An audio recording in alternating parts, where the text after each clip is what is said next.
أعلن التلفزيون الرسمي في الكويت السبت وفاة الأمير بلاد الشيخ نواف أحمد جابر الصباح، وذلك إثر إصابته بوهكة صحية دخل على إثرها المستشفى أواخر الشهر الماضي.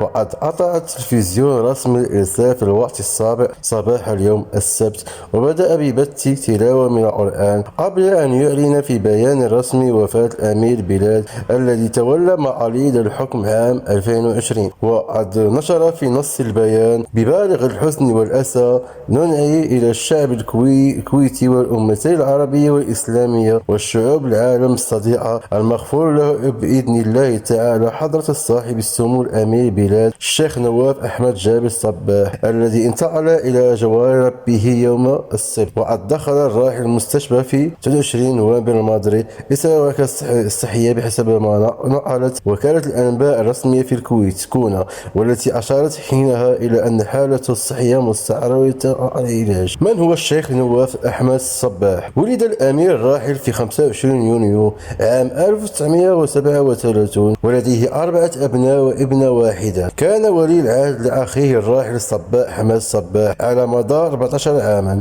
بداية من 20 فبراير 2006، وهو الابن السادس للأمير أحمد جابر الصباح الذي تسلم الحكم الكويت بين العامي 1921 و 1950. وبحسب الموقع الرسمي لحكومة الكويت بدأ حياته السياسية في عام 1962 بعد تعيينه محافظا لمنطقة حوالي، وبعد ذلك تسلم عددا من الوزارات السيادية فأصبح وزير الداخلية عام 1978 ووزير الدفاع عام 1988. وفي أول مجلس الوزراء تم تشكيله بعد تحرير البلاد في 1991. تسلم الأمير نواف حقيبة وزاري الشؤون الاجتماعية والعمل، وكان للأمير دورا مهما في تكوين التحالف الدولي لصد الغزو العراقي عام 1990 وفق ما نشرته وكالة بلومبرج الأمريكية.